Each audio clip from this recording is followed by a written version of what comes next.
Hi guys! Welcome back! This is Larny again and you are still watching on my channel! So ayun nga guys, panibagong araw at panibagong reaction video na naman ang ihahatid ko sa inyong lahat.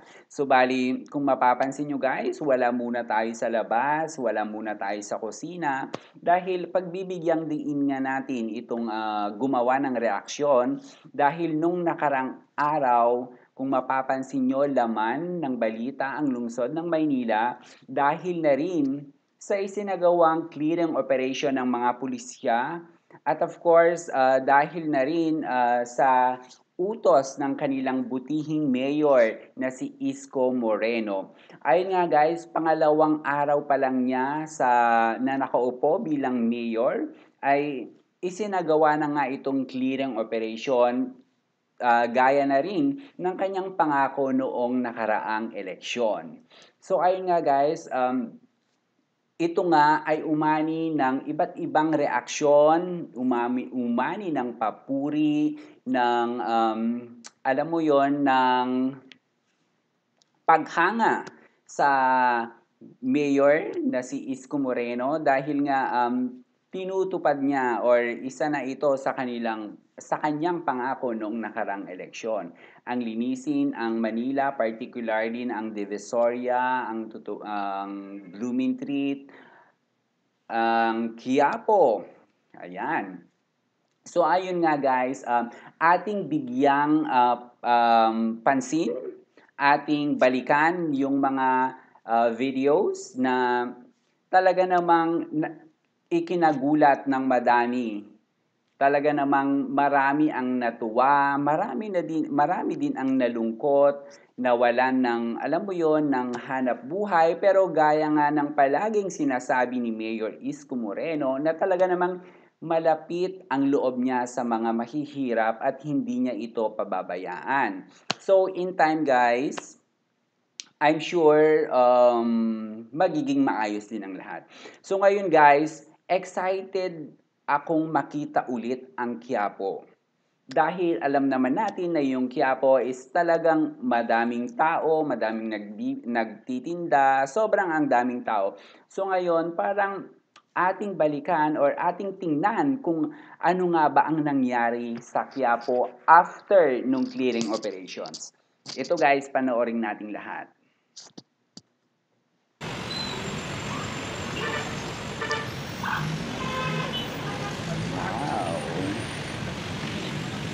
That was July 4. Yeah.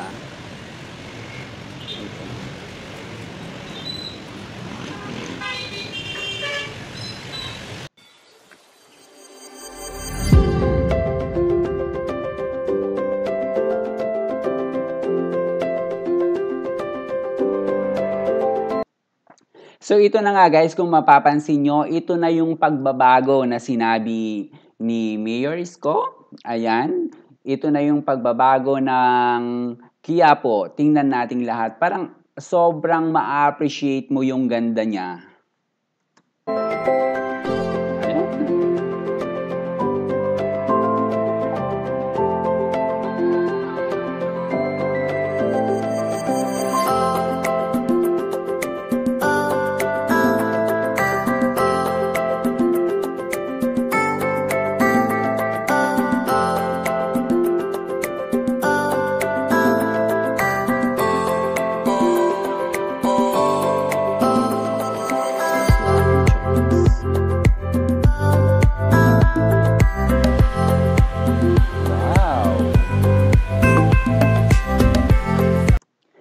Kung mapapansin nyo guys, sobrang linis na nung Quiapo, di ba? Tingnan nyo na lang dito sa gilid na before sobrang angda, nakahilera yung mga nagtitinda dyan. Pero ngayon, tingnan nyo, sobrang linis na oh. Pati yung sa harap ng church na dati is punong-puno ng mga nagtitinda, ng mga prutas at ng kung ano-ano. Ngayon, sobrang linis na. Parang ang sarap tuloy maglakad, ang sarap tuloy mamasyal. Alam mo yun, kahit na kwan lang, lakad-lakad ka lang, exercise, jogging, gano'n.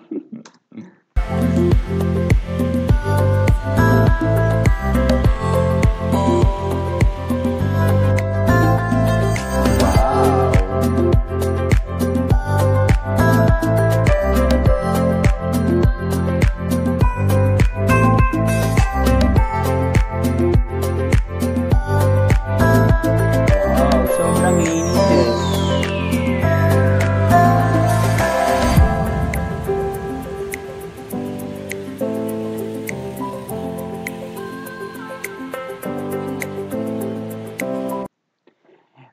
Para tuloy guys, may holiday.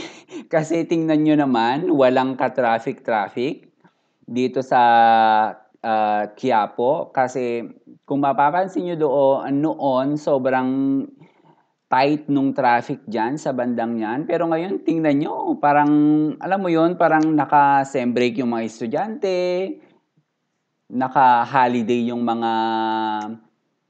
mga nagtatrabaho. Kasi sobrang luwag, oh.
So, tingnan nyo nga guys. So, bali parang mas tanaw muna yung kahabaan ng Quiapo, di ba? Compared dati na parang hindi mo na siya makita.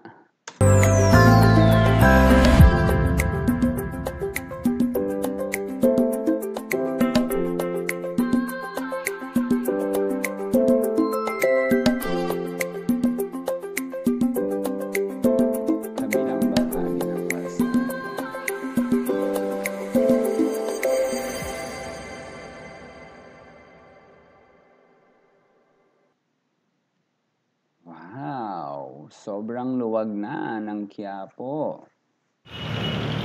So ito guys yung another video from Loton area naman. Yan. Going to Moraita area. O diba?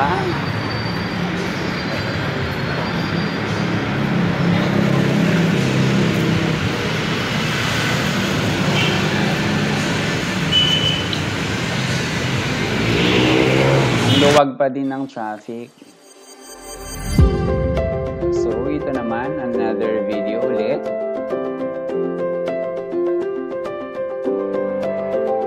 Ayan. Sobrang luwag, oh. Free from street vendors na dati is talaga namang nagkalat sa daan.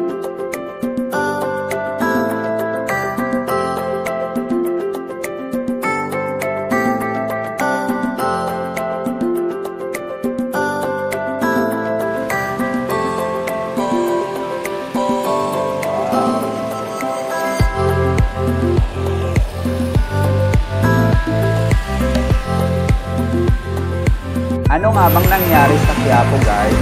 Tingnan nyo, oh. Sobrang ang laki ng difference. Ayan.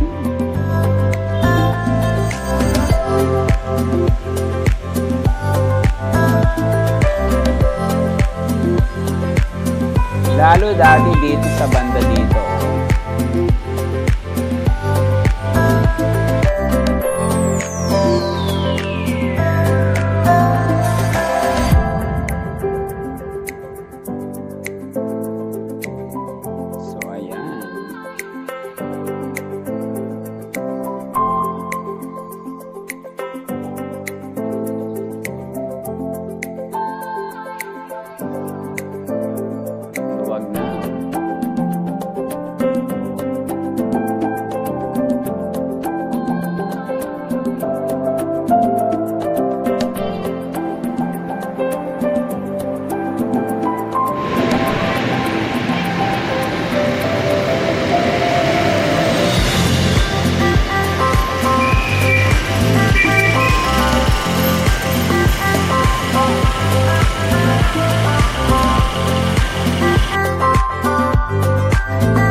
Halos dati dito guys, oh, sobrang daming nagtitinda dito na banda, oh. Tingnan nyo ngayon, wala na.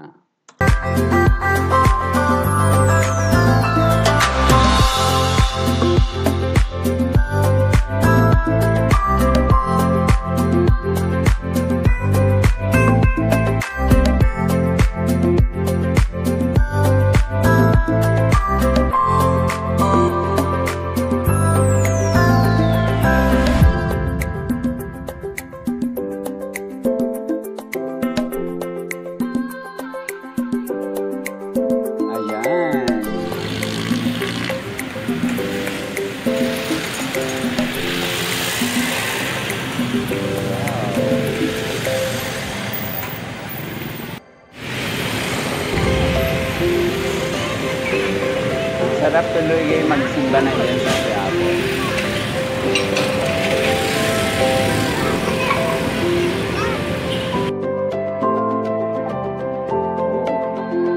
Ang luwag, oh.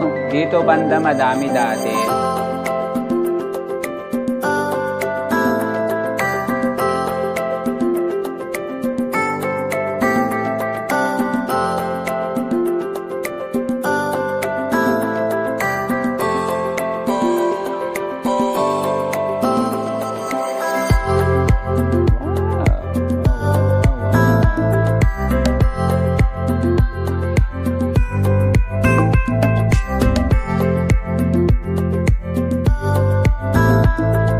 Sobrang luwag na guys, promise.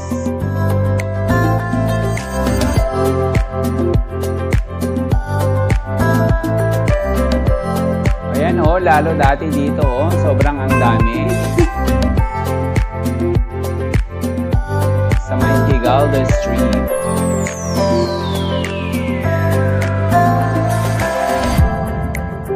Ayan, mas maluwag na ang IGADO Street.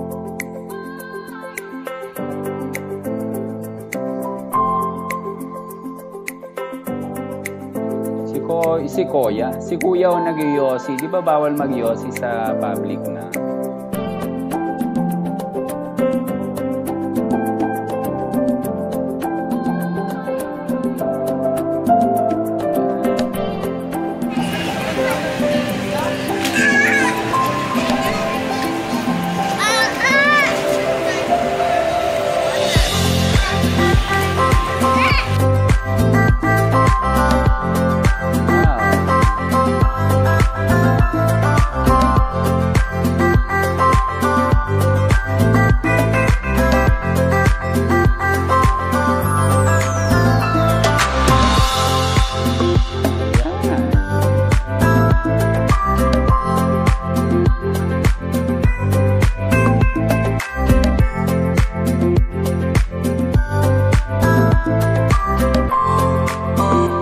Talaga siya guys.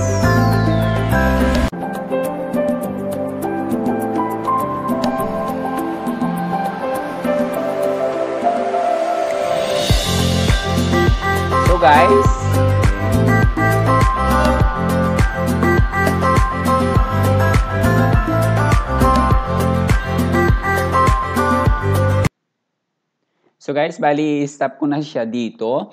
'Di ba kung napapansin niyo naman, sobrang ang laki ng pagbabago ng Quiapo, 'di ba? Sobrang ang luwag na, tapos yung traffic, sobrang hindi na siya masikip kasi nga wala nang mga nagtitinda na mga vendors sa gilid ng kalsada, tapos sa harap ng church, parang ang peaceful lang nung sa harap ng church kasi alam mo yon, parang hindi na siya masakit sa mata, wala na masyadong mga nakapalibot sa harap. Tapos yon, parang ang sarap lang. Tapos guys, kung kayo ay magawi din sa Manila, i-try nyo din sa may Divisoria, Tutuban, sobrang luwag din na dyan, sobrang ang laki na din ng pagbabago. Pati na rin sa Blumentritt na palagi kong dinadaanan, wala na rin, sobrang maluwag na din yung kalsada. So, ayun nga guys, yun na yung nakita natin kanina, yung kung ano na ang pinagbago ng Quiapo since umupo si Mayor Isko Moreno. So ayun nga guys, hanggang dito muna yung update natin at sana sa susunod makapagbigay ulit tayo ng update sa ibang lugar naman ng Maynila. So, ayun nga guys, maraming salamat sa inyong lahat at sana magkita-kita ulit tayo. So, ayun nga guys, kung gusto nyo tong video na to, bigyan nyo po ng thumbs up, mag-comment po kayo at wag nyo pong kalimutang mag-subscribe sa aking channel. So, that's all for now guys. Bye!